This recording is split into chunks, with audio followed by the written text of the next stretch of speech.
मोदी जी कुछ भी करें, कितने भी भाषण दें, जाति जनगणना होगी। जैसे हमने छत्तीसगढ़ में वायदा किया था, यहां कर्जा माफी का वायदा किया था, अब हुआ क्या? नहीं, अब हुआ क्या?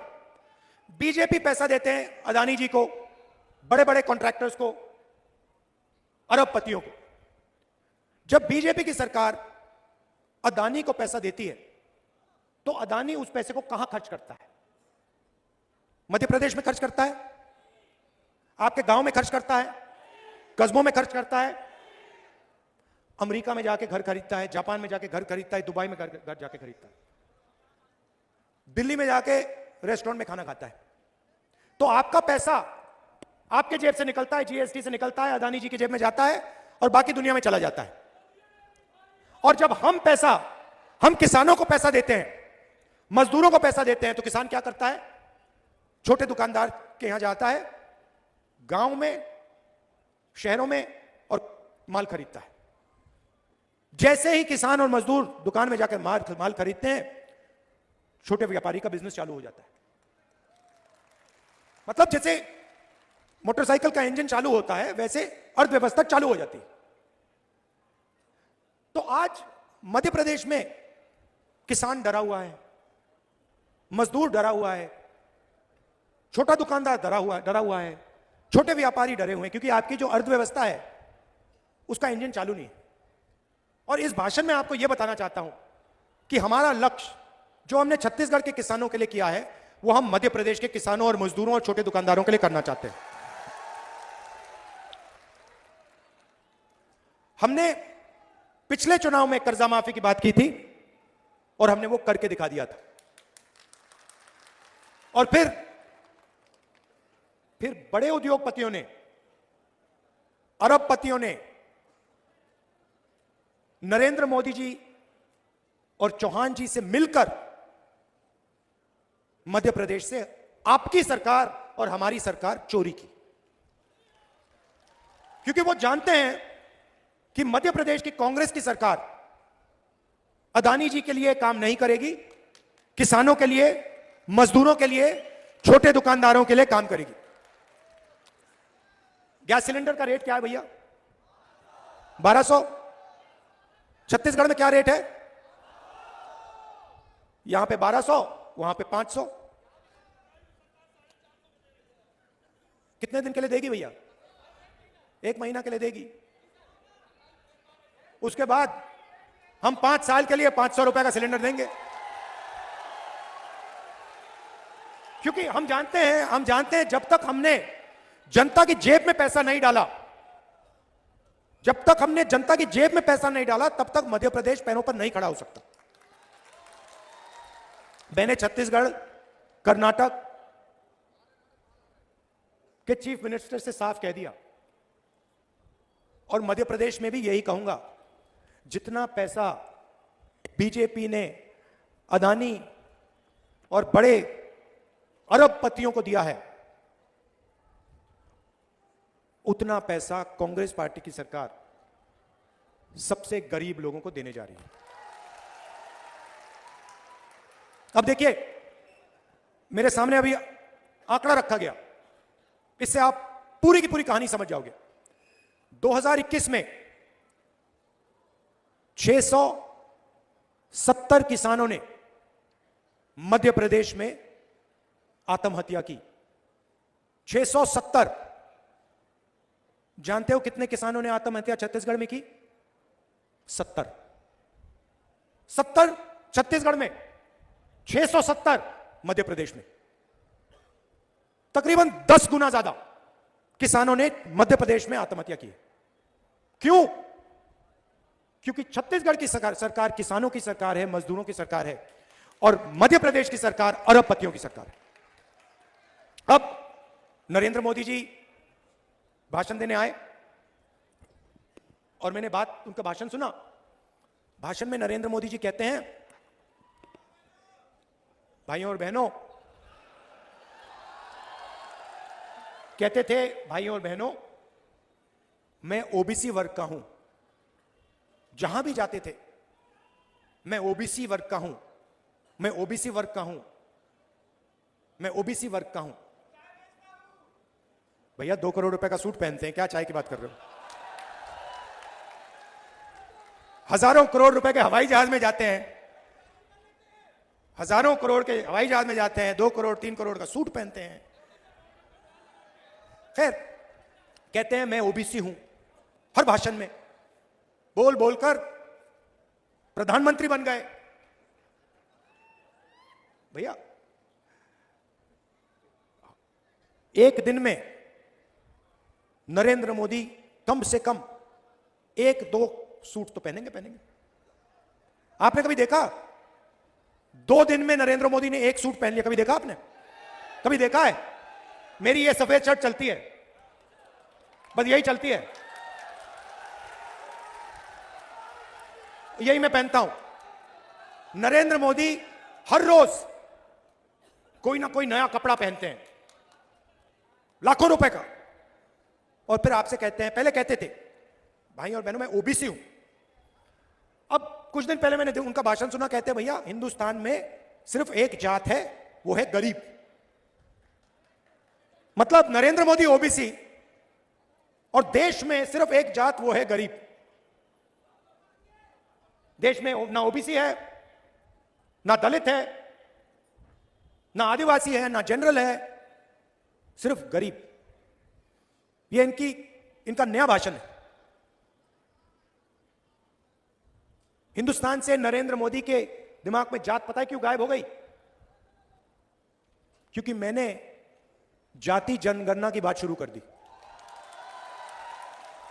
जैसे मैंने कहा कि भैया ये पता लगाते हैं इस देश में कितने ओबीसी युवा हैं, कितने दलित हैं, कितने आदिवासी हैं, किसकी कितनी आबादी है।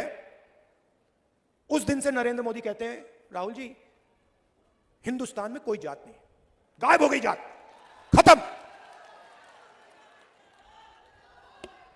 क्यों? क्योंकि वो ओबीसी युवाओं को, दलित युवाओं को, आदिवासी युवाओं को, जनरल युवाओं को देश की सच्चाई नहीं बताना चाहते।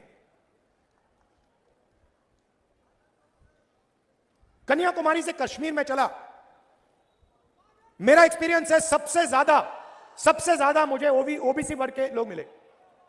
जहां भी मैं गया सबसे ज्यादा ओबीसी वर्ग के लोग मिले। अंदाजे से कहता हूं कम से कम हिंदुस्तान में 50% ओबीसी वर्ग है, अंदाजे से कहता हूं। तो नरेंद्र मोदी जी कहते हैं, शिवराज चौहान जी कहते हैं कि मध्य प्रदेश में ओबीसी की सरकार चल रही है।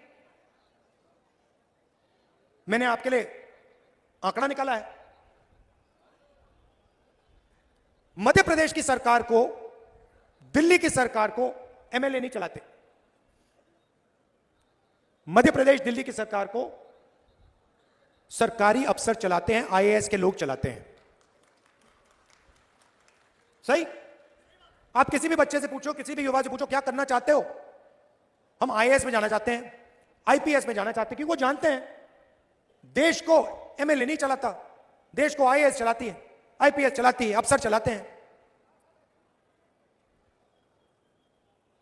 तो मैंने सवाल पूछा, मध्य प्रदेश को 53 सेक्रेटरी चलाते हैं, सरकारी अफसर हैं। मध्य प्रदेश का पूरा बजट जो है इसको ये 53 लोग बांटते हैं। तो मैंने पता लगाया मध्य प्रदेश में ओबीसी की सरकार है, मैंने सुना है ओबीसी की सरकार है। तो अगर ओबीसी की सरकार है तो 53 ऑफिसर में से ओबीसी होंगे? नहीं होने चाहिए ना भाइयों और बहनों। 53 में से आप जानते हो कितने अफसर हैं ओबीसी वर्ग के मध्य प्रदेश में?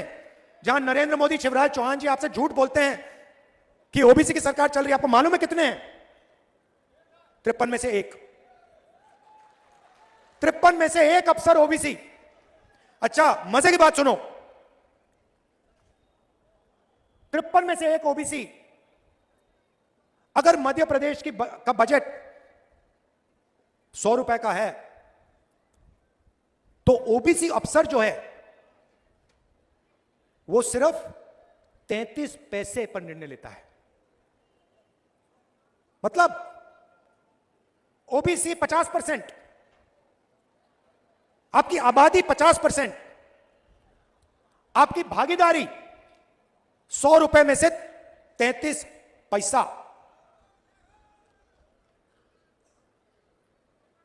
आबादी 50%, भागीदारी 100 रुपए में से 33 पैसा। फिर से सुन लो।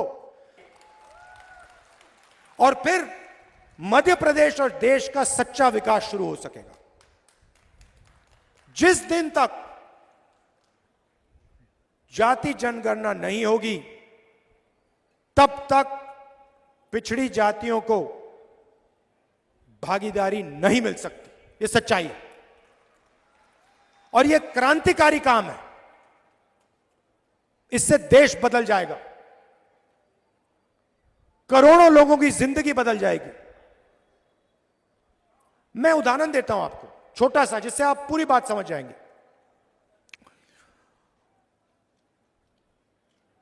कन्याकुमारी से मैं कश्मीर चला, रास्ते में मुझे हजारों किसान मिले।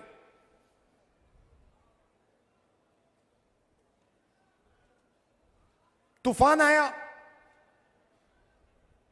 उनका नुकसान हुआ। मैंने उनसे पूछा, और मैं एक की बात नहीं कर रहा हूं, मैं हजारों किसानों की बात कर रहा हूं। मैंने उनसे पूछा, भैया एक बात बताओ, ये जो फसल बीमा योजना है, जब आपके खेत में नुकसान हुआ, क्या इसका पैसा आपको मिला? हजारों किसानों ने मुझे कहा कि राहुल जी, जब नुकसान हुआ हम ईमेल करते रहे, फोन लगाते गए, कुछ नहीं हुआ, पैसा गायब हो गया। हजारों किसानों ने। अब सुनिए होता क्या है। बीमा योजना का पैसा 35,000 करोड़ रुपए, हिंदुस्तान की सरकार ने 20,000 करोड़ रुपए दिए, स्टेट की सरकार ने 10,000 करोड़ रुपए दिए, किसानों ने तकरीबन 3-4 हजार करोड़ रुपए दिए। यह किसका पैसा है? यह गरीबों का पैसा है, जीएसटी से आया। आपने पेट्रोल खरीदा, जीएसटी भरी। किसान ने ट्रैक्टर खरीदा, जीएसटी भरी। फर्टिलाइजर खरीदा, जीएसटी भरी। जीएसटी से पैसा आया। जीएसटी से पैसा आया। 16 कंपनियों को हिंदुस्तान की सरकार ने पूरा का पूरा बीमा का पैसा पकड़ा दिया। और जब आपको जरूरत पड़ी, आपका पैसा था, सरकार का पैसा नहीं था, मध्य प्रदेश की जनता का पैसा था, पिछड़ों का पैसा था, दलितों का पैसा था, आदिवासियों का पैसा था। 16 कंपनियों ने आपसे कहा, भैया नहीं मिलेगा, नहीं देंगे, आपका नुकसान नहीं हुआ। आप कह रहे हो कि ओला गिरा, ओला नहीं गिरा। आप कह रहे हो कि तूफान आया, तूफान नहीं आया। आप जानते हो, मैं जानता हूं, मध्य प्रदेश के किसान जानते हैं। पूरा का पूरा पैसा 16 कंपनी में गया। अब मैं आपसे सवाल पूछना चाहता हूं, 16 कंपनी में ओबीसी कितने, दलित कितने, आदिवासी कितने? 0। उसमें एक भी नहीं है। तो हुआ क्या? ओबीसी, दलित, आदिवासी के जेब में से पैसा निकाला गया और सीधा वो पैसा 16 कंपनीज में गया। अच्छा, अगर 16 कंपनी में दलित, आदिवासी, पिछड़े लोग होते तो मैं कहता ठीक है भैया, पिछड़ों की जेब से गया, दलितों की जेब से गया, आदिवासियों की जेब से गया। 16 कंपनी है, उसमें आदिवासी लोग काम करते हैं, दलित लोग काम करते हैं, ओबीसी लोग काम करते हैं, ठीक है। मगर आपका तो उसमें एक आदमी नहीं है, एक आदमी नहीं है। तो आपके जेब में से पैसा जा रहा है, 16 कंपनी के जेब में जा रहा है। आप देखते रहो। आपको बात समझ नहीं आ रही भैया, हो क्या रहा है ये? हमने बीमा का पैसा भरा, जब नुकसान हुआ कहते नहीं है। यह सच्चाई है। और नरेंद्र मोदी जी का एक ही काम है, ओबीसी वर्ग कि जो सच्ची आबादी है वो ओबीसी वर्ग को ना पता लग जाए, ये नरेंद्र मोदी का काम है।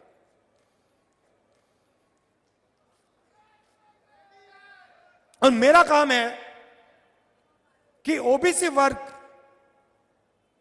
को पता लग जाए इस देश में कितने ओबीसी हैं, कौन सी जात के ओबीसी हैं।